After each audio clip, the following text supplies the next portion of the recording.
Hey, Nellie, do you even realize what you've done?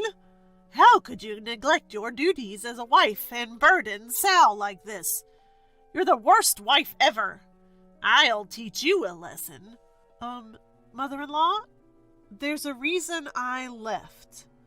I don't care. We've decided to move to a brand new beautiful apartment. If you want to live with us, I'll tell you where it is. Mother-in-law probably still doesn't know the whole story. I thought this might actually work in my favor.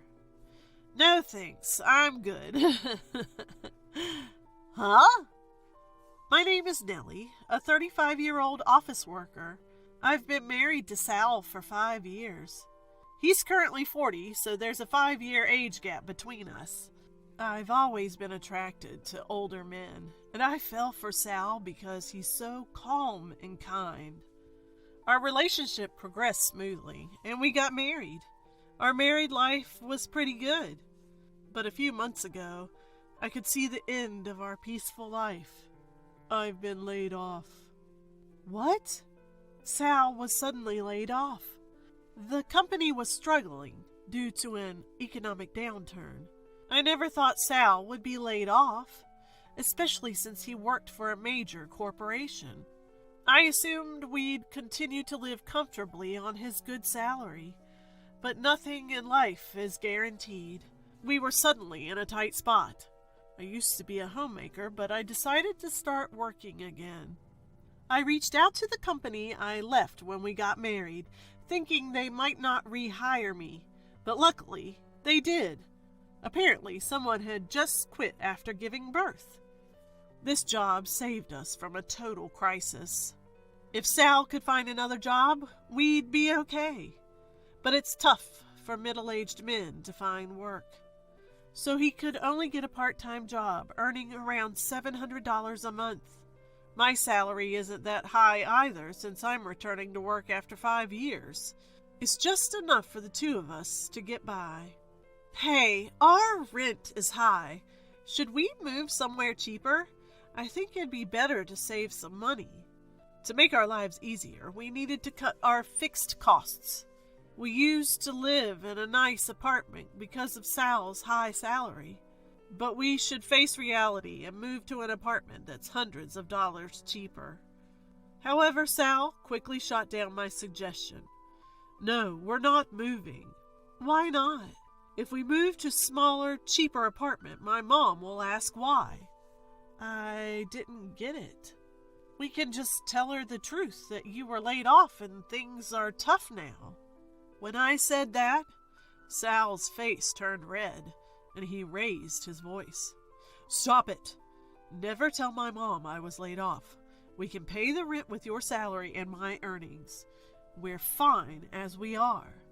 I was shocked and frustrated. Is his pride and reputation more important than our well-being? Even if we can barely pay the rent, we're struggling and can't save any money. That's why I suggested moving. But once Sal's mind is made up, there's no changing it. So I had no choice but to give up. Our tough days continued, and then Sal said something unbelievable to me.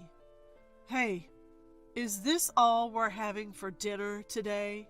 We used to have more dishes back in the day. Are you slacking off now that you're working? You should balance things better. I was so frustrated by my husband's words that I snapped back. Times are tough, you know. I'm doing my best with both housework and my job. We have to cut back on food expenses because someone insists on living in this place due to their pride. Or maybe you could earn more. That'd be nice. When I made that provocative remark, my husband lost it. What the hell? Don't throw that in my face. Just watch. I'll get a job at a better company and earn more than you. That's my husband getting angry like that. He can be so tedious, but if this lights a fire under him, maybe it's for the best. However, the reality was that he couldn't find a full-time job and had to settle for part-time gigs. He wasn't studying or getting any certifications. He was just working part-time. Every time he went for an interview, he felt disrespected, especially by younger interviewers. Eventually, he gave up job hunting altogether. It was disappointing, especially after he had so passionately declared he'd earn more than me.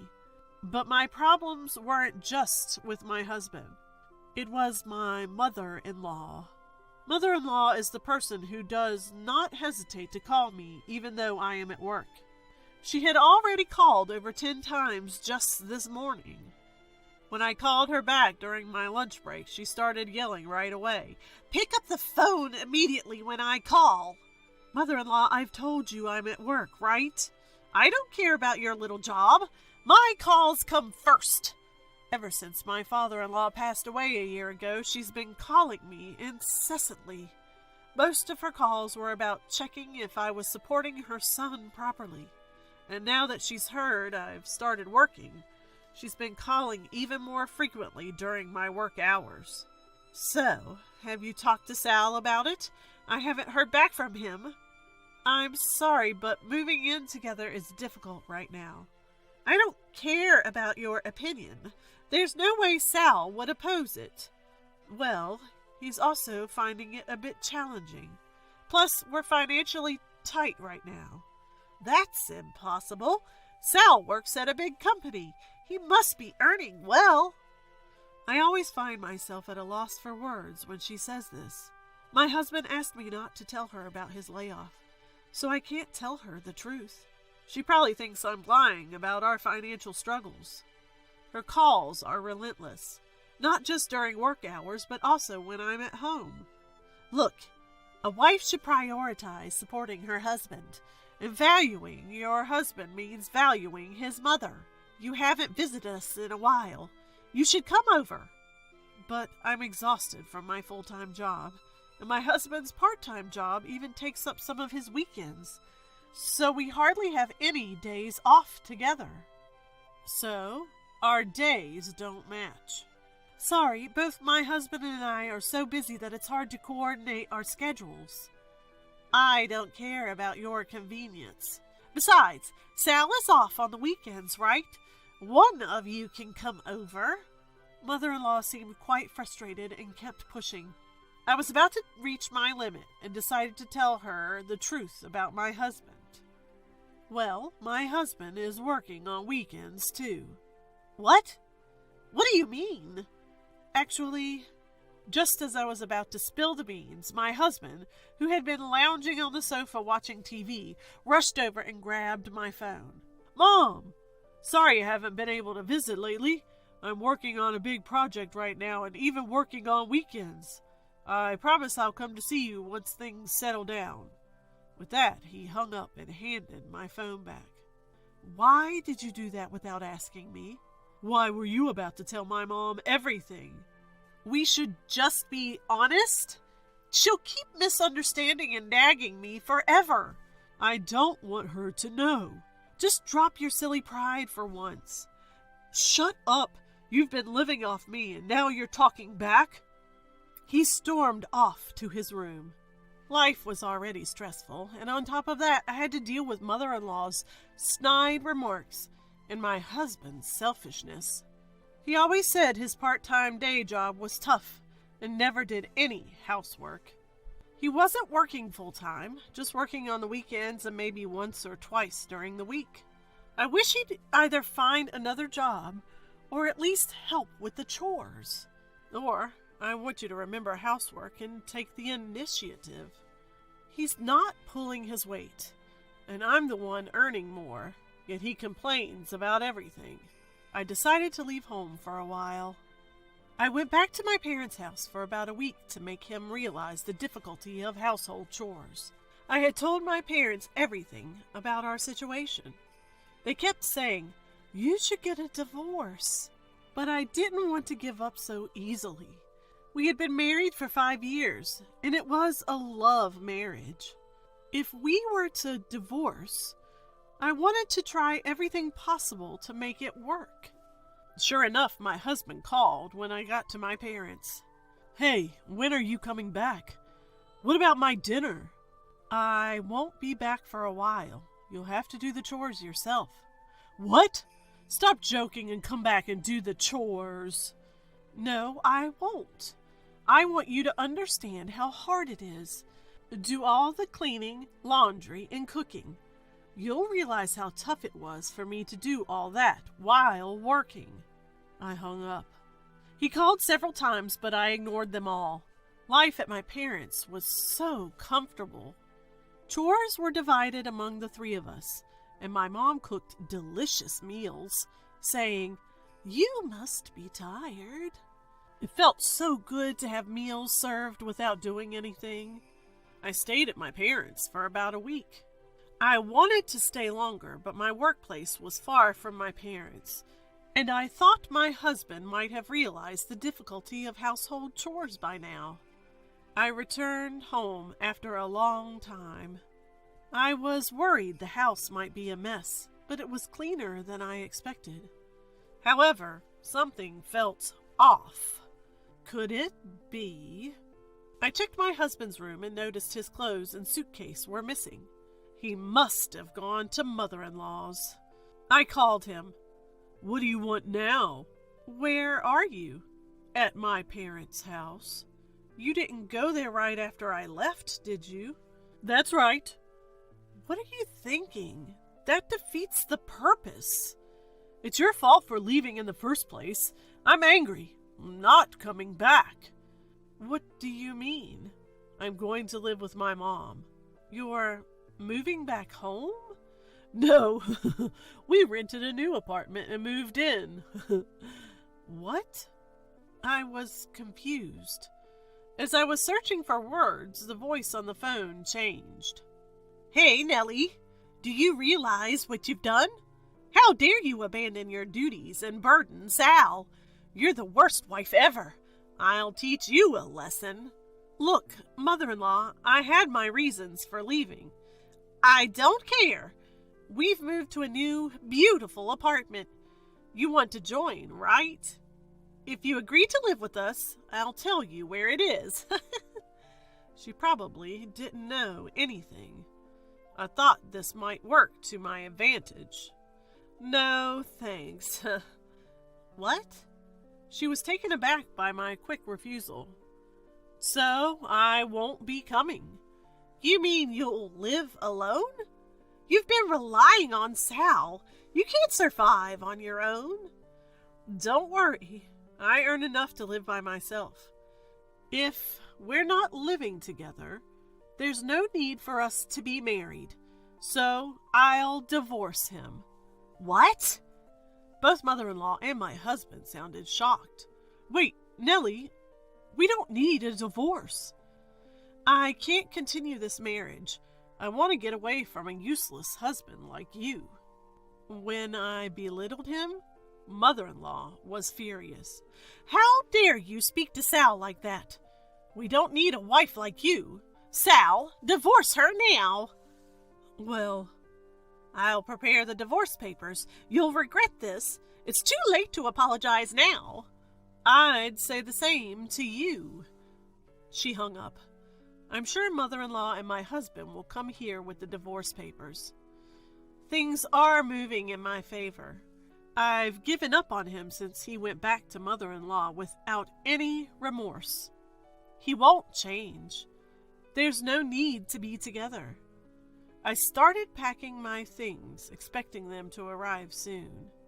A few hours later, mother-in-law showed up alone. "Where's Sal?" "He doesn't need to see you. Here, he's already filled out his part. Fill out yours quickly." Mother-in-law thrust the divorce papers at me. I couldn't help but notice that my husband's handwriting seemed shaky. He's such a kind soul. How could he hesitate to divorce a terrible wife like you? I'll never forgive you for causing him trouble. Enjoy your miserable life and regret this." She yelled at me as I filled out my part. My husband never had the guts to tell mother-in-law the truth because of his pride. What a pathetic man. "What happened to your family home?" "We sold it, so you can't just move in." "I wouldn't want to anyway." "How much did you sell it for? It was pretty old." That's none of your business. But I'll tell you anyway. We sold it for about $50,000. Not a huge amount, but it helps. Sal will cover the rent for our new apartment. Really? I'm surprised he passed the credit check. What are you talking about? Sal earns a good salary, of course he passed. Did you put that $50,000 into Sal's account? Why? Oh, you figured it out. But who cares? Stop prying. It's clear you're still hung up on him. But it's too late. It's fine. I'll file the divorce papers. She stormed off, huffing and puffing. I was thrilled to finally be free from them. I packed the rest of my things, moved them to my parents' house, and then found an apartment for myself. I cleverly provoked mother-in-law so I didn't have to split any assets. You think I'd give you any of Sal's precious assets? Remembering my husband's pale face during the asset division discussion still makes me laugh. 2 years later, I got a call from an unknown number one morning. I wonder who it is in the morning hours before going to work. Thinking it might be work-related, I answered. It was mother-in-law. Nellie, please help. Mother-in-law, I don't think you should be calling me. We're strangers now. Don't say that. I'm in trouble. Let me guess. You can't pay the apartment rent and you've run out of savings. How did you... You never knew about his restructuring, did you? You knew? Yes. I tried to tell you many times, but Sal always stopped me. I'm so sorry, Nellie. Can you come back? No. He never tried to change, no matter how much I told him. And you always bullied me. I don't want to be with people like that ever again. Please, I'm at my wit's end. We don't even have food. According to mother-in-law, my husband kept up appearances, never revealing his restructuring. He paid the rent from the $50,000 mother-in-law got from selling the house. He also splurged occasionally, fearing mother-in-law would get suspicious if he didn't. Living like that, the $50,000 disappeared in no time, and it seems they're now broke. You brought this on yourselves. Why not let go of your pride, move to a cheaper apartment, and live modestly? I didn't expect this. I thought my talented son would support me, and I'd have a comfortable retirement. Mother-in-law sobbed. I quietly hung up and blocked her number. Just to be safe, I also filed a restraining order and made sure I could report any issues immediately. Honestly, both mother and son only think about relying on others. I'll use them as a cautionary tale and strive to be independent. With that thought, I refocused on the task at hand.